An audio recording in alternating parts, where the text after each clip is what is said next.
آمین والصلاة والسلام علی سید الانبیاء والمرسلین اما بعد فاعوذ باللہ من الشیطان الرجیم بسم اللہ الرحمن الرحیم۔ الحمدللہ الہادی پروگرام میں نبوت، رسالت، انبیاء اور رسل سے متعلقہ آیات پر درس قرآن کا سلسلہ جاری ہے۔ پچھلے پروگرام میں ہم نے سورہ اعراف کی آیت نمبر 94، 95، 96 آپ کے سامنے بیان کی تھی، پیش کی تھی، اور ان سے متعلقہ درس قرآن بیان ہو رہا تھا، اور وہ بہترین نکات جو اللہ تبارک و تعالی نے ان آیات میں پوشیدہ فرمائے، ان آیات کے مضامین میں جن کو پوشیدہ فرمایا، ان نکات پر گفتگو چل رہی تھی۔ ہماری باتیں چل رہی تھی کہ بعض اوقات ایسا ہوتا ہے کہ پچھلی قوموں پر ایک کوئی نسل ہے، اس کے بڑوں پر کوئی اللہ تعالیٰ کی طرف سے ان کے کسی گناہ کی وجہ سے، خطا کی وجہ سے، شامت اعمال کی بنا پر عذاب نازل ہوتا ہے۔ نیچے والے بھی وہ کام کر رہے ہوتے ہیں، اور جب ان کو سمجھایا جاتا ہے کہ ایسا مت کرو، کیا تم نہیں دیکھتے کہ ان کے ساتھ کیا ہوا تھا، تو وہ اپنے اس طرز عمل کو درست قرار دینے کے لیے، یا سامنے والے کی توجہ کو اپنے اس سبب سے ہٹانے کے لیے کہ جو ہلاکت کا سبب بن سکتا ہے، یا اپنی بہرحال عزت بچانے کے لیے اوپر والوں کی وکالت شروع کر دیتے ہیں، اور نہیں جی ان کا تو ساتھ اللہ کی بس ایسے ہی تھی، آزمائش تھی، کسی اس کا نتیجہ نہیں تھا، یہ تو ہوتا ہی رہتا ہے، تاکہ خود ہماری گرفت نہ ہو اور کوئی 100% شیورٹی کے ساتھ یہ نہ کہہ سکے کہ آپ کا انجام بھی اس لیے خراب ہوگا کہ اسی قسم کے کام کرنے والوں کا انجام آپ سے پہلے خراب ہو چکا ہے۔ اس بات کو سمجھنے کی ضرورت ہے کہ ہم ایک شخص کوئی فراڈ کرتا ہے، وہ ذلیل اور بے عزت ہو جاتا ہے، کہ کوئی شخص کسی کے ساتھ برا سلوک کرتا ہے، خود اس کے رشتہ داروں کے ساتھ برا سلوک ہو جاتا ہے، کوئی کسی کی کرسی کھینچتا ہے، ٹانگیں کھینچتا ہے، اور اس کے خلاف کام کر کے اس کو زوال عزت میں مبتلا کر دیتا ہے، پھر اللہ تعالیٰ اس کو شخص کو بھی ذلیل کر دیتا ہے۔ جب اسی قسم کی حرکات میں ہم مبتلا ہوتے ہیں اور کوئی ہمیں سمجھانے کی کوشش کرے،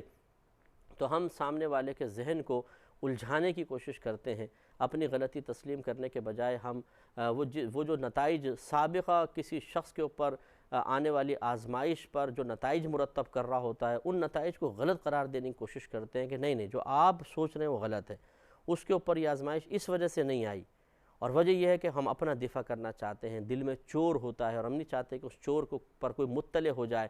تو اپنے آپ کو کلیئر کرنے کے لیے، صاف ستھرا کرنے کے لیے اس طرح کی پھر ہم اوپر والوں کی آزمائش جو ان پر اللہ تعالیٰ کی طرف سے آئی اسے مثبت قرار دینے کی کوشش کرتے ہیں، کسی منفی عمل کا نتیجہ نہیں بننے دیتے کہ نہیں جی ایسا نہیں، وہ تو ویسے ہی ہوا تھا۔ تو اس لیے ہمیں ہر ایک توجہ کرے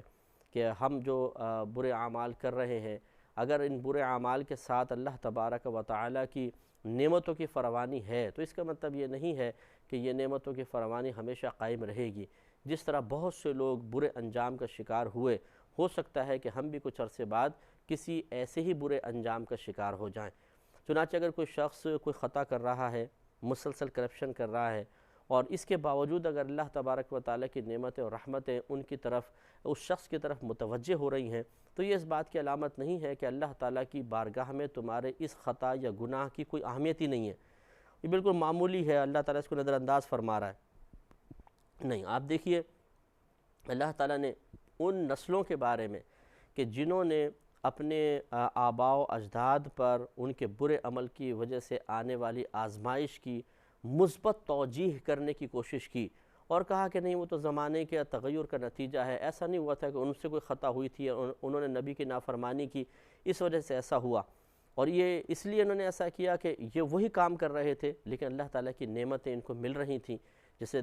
دیکھیے میں دوبارہ آیت عرض کرتا ہوں جو ہم نے پچھلی دفعہ پڑھی تھی کہ ثم بدلنا مکان السیئۃ الحسنہ، اللہ تعالیٰ فرماتا ہے کہ پھر ہم نے بری چیز کو اچھی چیز سے بدل دیا، یعنی جو قحط سالی تھی، ان کے آباء و اجداد پہ پریشانی تھی، مصیبتیں تھیں، وہ ختم کر دیں اور نعمتوں کی فراوانی عطا فرمائی، حتی عفو، یہاں تک کہ یہ بعد میں آنے والے کثیر ہو گئے، ان کو کثرت حاصل ہو گئی، کثیر اموال، اولاد کی کثرت، باغات کی کثرت، زمینوں کی کثرت ہو گئی، وقالو، اور وہ بولے قد مس آباءنا الضراء والسراء، کہ بے شک چھوا تھا ہمارے آباء و اجداد کو، وقد مس آباءنا الضراء والسراء، کہ بے شک ہمارے آباء و اجداد کو تو تنگی اور خوشی نے صرف چھوا تھا، یعنی یہ تو زمانے کا ایک تغیر ہے، ایسا ہی ہوتا ہے۔ فَأَخَذْنَاهُمْ بَغْتَةً،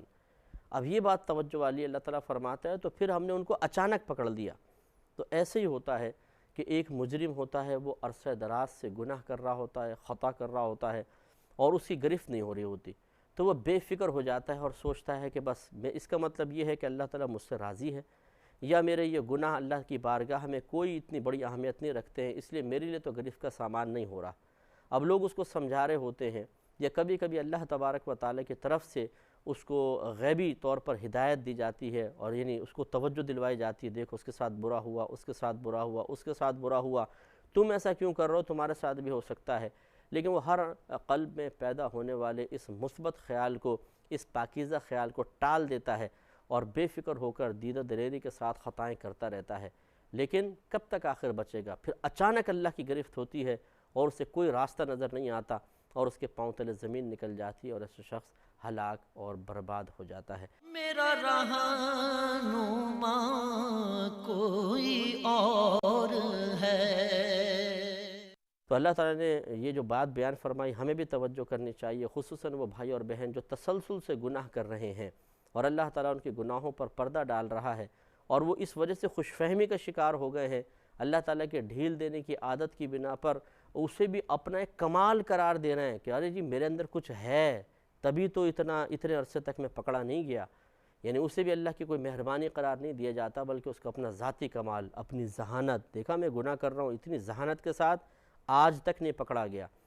لیکن یہ اللہ تعالیٰ کی طرف سے مہلت ہوتی ہے، اگر وہ پکڑنا چاہے تو کیا ذہانت، کیا فطانت، بڑے بڑے کرپٹ قسم کے لوگ کہ جن کے ذہن بہت وسیع تھے اور بڑے دور تک سوچا کرتے تھے، جب اللہ تبارک و تعالیٰ کی طرف سے گرفت کا فیصلہ کیا گیا، ان کی عقلیں معاف ہو گئیں، حالات بالکل بدل گئے، اور وہ تباہی اور بربادی کی طرف مائل ہو گئے۔ اس لیے ہمیں کوشش کرنی چاہیے کہ اللہ تبارک و تعالیٰ کی ان بیان کردہ باتوں سے درس حاصل کریں، اپنے خاندان کے اندر دیکھیں، اپنے اطراف میں دیکھیں، اپنے دوست احباب میں دیکھیں، اخبارات کی خبروں میں تلاش کریں کہ اگر ہم یہ دیکھتے ہیں کہ کوئی شخص کسی خطا کی بنا پر ذلیل ہو رہا ہے، رسوا ہو رہا ہے، اس کی گرفت کی جا رہی ہے، وہ ہلاک ہو گیا ہے، تو ہمیں ان کاموں سے بچنے کی یقیناً کوشش کرنی چاہیے۔ اس کا مطلب یہ نہیں ہے کہ پہلے کوئی آپ کو خبر نظر آئے، کسی کے برے انجام کی آپ خبر سنیں تبھی ہمیں گناہ چھوڑنے چاہیے، ہمیں تو ویسے ہی گناہ نہیں کرنے چاہیے، لیکن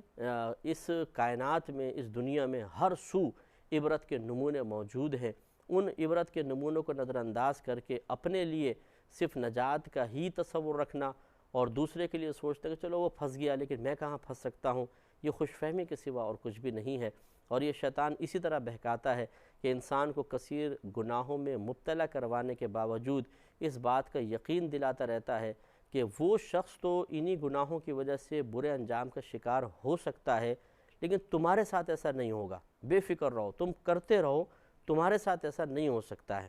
تو آدمی نامعلوم کیوں اپنے بارے میں ایک مثبت خیال پیدا کر لیتا ہے، جس کو ہم خوش فہمی کہہ رہے ہیں، کہ خوش فہمی کا شکار ہو جاتا ہے کہ میری گرفت نہیں ہوگی، دوسرے کی ہو گئی، فلاں کی ہو گئی، فلاں کی ہو گئی، دوسرا برے انجام کو اپنے برے عمل کی وجہ سے برے انجام کو پہنچ گیا، میں نہیں پہنچوں گا۔ کیوں نہیں پہنچیں گے؟ آپ میں ایسی کون سی خوبی ہے؟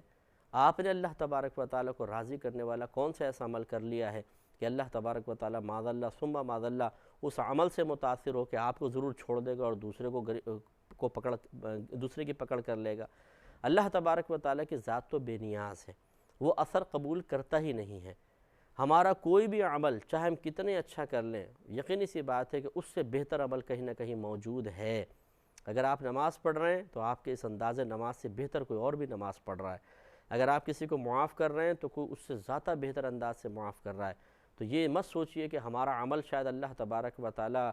کو کسی مثبت فیصلے کی طرف مائل کر دے گا، اس کے ارادے ہمارے ان افعال و اعمال سے اخذ کردہ اثر کے تابع نہیں ہیں، بلکہ وہ تو اس کا ارادہ ازلی ہے، اس کا علم ازلی ہے، اس نے جو ارادے کرنے تھے ازل سے کر دیے۔ اللہ تبارک و تعالیٰ کسی عمل سے متاثر ہو کر یا اس کا اثر قبول کر کے اپنے فیصلوں کو بدلتا نہیں ہے، تو لہٰذا ذرا ہوش میں آنا چاہیے اور اس قسم کے اعمال و افعال سے بچنے کی کوشش کرنی چاہیے جو ہمیں دنیا میں بھی ذلیل و رسوا کروا سکتے ہیں، میدان محشر میں اللہ تعالیٰ کی بارگاہ میں بھی ذلیل کروا سکتے ہیں۔ اور پھر جو آخری بات ہے، یہ بڑی مثبت بات ہے اور اس پہ ہمیں توجہ کرنی چاہیے کہ وَلَوْ أَنَّ أَهْلَ الْقُرَىٰ آمَنُوا وَاتَّقَوْا، اور اگر بے شک اہل قرا یعنی یہ بستی والے ایمان لاتے اور اللہ تبارک و تعالیٰ کے عذاب سے ڈرتے، لَفَتَحْنَا عَلَيْهِمْ بَرَكَاتٍ مِّنَ السَّمَاءِ وَالْأَرْضِ، تو ضرور کھول دیتے ہم ان پر آسمان اور زمین کی برکات،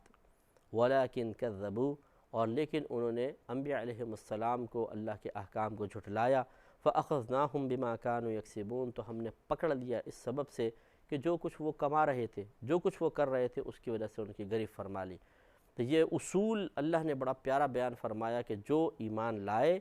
اور اللہ تبارک و تعالیٰ کے عذاب سے ڈرے۔ اللہ کے عذاب سے ڈرنے کا مطلب یہ نہیں ہے کہ ہم بیٹھ کر ایک شخص عذاب کو بیان کرے بھی یہ عذاب ہوگا اور ہم بیٹھ کے کانپنا شروع کر دیں اور توبہ استغفر اللہ کرنا شروع کریں، اور ایک وقتی طور پہ، عارضی طور پہ ان باتوں کو سن کر جو کل پر کیفیت طاری ہو رہی ہے اسے بس خوف خدا کا نام دے کے سوچیں بھی میں بھی تو اللہ سے ڈرتا ہوں۔ عموماً ایسا ہی ہوتا ہے کہ ہم کسی اجتماع میں بیٹھے ہوتے ہیں، کوئی چینل پر کسی پروگرام میں کوئی بیان سن رہے ہوتے ہیں، کوئی بات سن رہے ہوتے ہیں، اور وقتی طور پہ وہ بات ہمارے دل پر اثر انداز ہو جاتی ہے، یا اسی طرح ہم کبھی کسی آیت کو سن رہے ہوتے ہیں، تلاوت چل رہی ہے قاری صاحب کی اور ساتھ ساتھ ترجمہ بھی چل رہا ہے، وہ ترجمے کا کوئی مفہوم دل پر لگ جاتا ہے اور ہم گھبرا جاتے ہیں، تھوڑے سے پسینے نکل آتے ہیں، کبھی کبھار آنکھوں سے آنسو نکل آتے ہیں، تو ہم فوراً اپنے بارے میں خوش فہمی میں مبتلا ہو کر کہتے ہیں کہ دیکھو میرے دل میں اگر خوف خدا نہ ہوتا تو آنکھوں سے آنسو کیوں جاری ہوتے، اس کا مطلب میں اللہ سے ڈرنے والا ہوں۔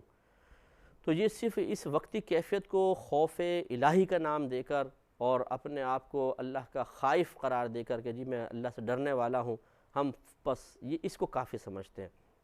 حالانکہ عذاب سے ڈرنے کا مطلب صرف ڈرنا نہیں ہے، بلکہ مراد یہ ہے کہ اللہ نے جو فرمایا کہ وہ ایمان لاتے اور اللہ کے عذاب سے ڈرتے، اس کا مطلب یہ ہے کہ اللہ تبارک و تعالیٰ کے عذاب سے پیدا ہونے والے ڈر کا کچھ تقاضا ہوتا ہے، اس تقاضے کو بھی پورا کرتے۔ مثلا جب ہم اللہ تعالیٰ کے عذاب کو خود تک پہنچنے کے معاملے میں قلب میں ایک خوف محسوس کرتے ہیں، تو یہ خوف ہمیں فوراً مشورہ دے گا کہ بھئی نیک عمل کرو، اللہ تعالیٰ کے حکم کو مانو، فرائض پورے کرو، واجبات پورے کرو، سنت موقدہ پوری کرو، اسی طریقے سے تم گناہوں سے بچو، حقدار کا حق ادا کر دو، کسی کا حق نہ کھاؤ، کسی کے ساتھ برائی مت کرو۔ یہ ہے اللہ تعالیٰ کے عذاب سے ڈرنے کے تقاضے۔ میرا رہنما کوئی اور ہے۔ تو مراد یہاں پر یہی ہے کہ اگر یہ بستی والے ایمان لاتے اور اللہ تبارک و تعالیٰ کے عذاب سے ڈرتے ہوئے اس کے تقاضوں کو پورا کرنے میں کامیاب ہو جاتے، تو پھر اللہ تبارک و تعالیٰ انہیں زمین و آسمان کی برکات سے نواز دیتا۔ یعنی آسمان کی برکت ہم نے آپ کو بتایا تھا کہ بارش کو آسمان کی برکت قرار دیا جاتا ہے، اور زمین کی برکات سے مراد غلہ ہے، مویشیوں کی کثرت ہے، درختوں کی پھلوں کی کثرت ہے، یہ اللہ تبارک و تعالیٰ عطا فرماتا۔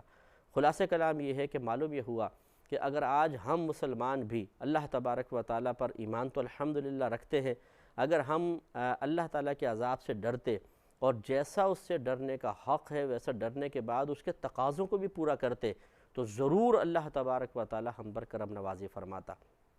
یہ آج ہم بارشوں سے محروم ہیں، یہ بارشیں ہوتی ہیں تو وہ ہمارے لیے باعث زحمت بن جاتی ہیں، سیلاب آ جاتے ہیں۔ اسی طریقے سے ہم زمین کی برکات سے محروم ہیں کہ فصلیں کم ہو رہی ہیں، یہ پریشانی وہ پریشانی، اور ہم کہتے ہیں کہ پتہ نہیں جی کیا ہو گیا ہے، اب وہ ہمیں برکات حاصل نہیں ہو رہی ہیں۔ یہ تو خود قرآن نے وجہ بتا دی کہ ہم ایمان والے تو ہیں کہ گھر میں ایک مسلمان گھرانے میں، وہ بھی صرف اللہ کی عطا سے، ہمارا اپنا ذاتی کوئی کمال نہیں ہے اس میں، اللہ کی عطا سے ہم مسلمان گھرانے میں پیدا ہو گئے، لیکن اس کے بعد اب دوسرے اسٹیپ جو کچھ اس میں ہمارا عمل دخل بھی تھا اور قدرت و اختیار تھا کہ ہم اللہ تعالیٰ سے ڈرتے اور اس کے تقاضے کے مطابق اچھے اعمال اختیار کرتے اور برائی سے اپنے آپ کو بچانے کی کوشش کرتے، وہ کرنے کے لیے مسلمان تیار نہیں ہے۔ اتنا بھولا بھالا مسلمان ہے کہ یہ ہر اطراف میں ہونے والی اللہ تعالیٰ کی نازل ہونے والی اللہ تعالیٰ کی آزمائش کا سبب دوسرے کے عمل کو قرار دینے کے لیے تو تیار ہے، اپنے نہیں۔ کبھی بولتا ہے جی حکمران جو ہے نا یہ ہمارے ایسے آگے ہیں، اس وجہ سے ایسا ہو رہا ہے، کبھی کہتا ہے یہ کرپشن کر رہے ہیں لوگ، اس وجہ سے ایسا ہو رہا ہے، کبھی کہتا ہے فلاں لوگ برائی کر رہے ہیں، اس وجہ سے ایسا ہو رہا ہے۔ لیکن کبھی آئینے کے سامنے کھڑے ہو کر وہ اپنے بارے میں خود یہ کیوں نہیں کہتا کہ میرا بھی تو اس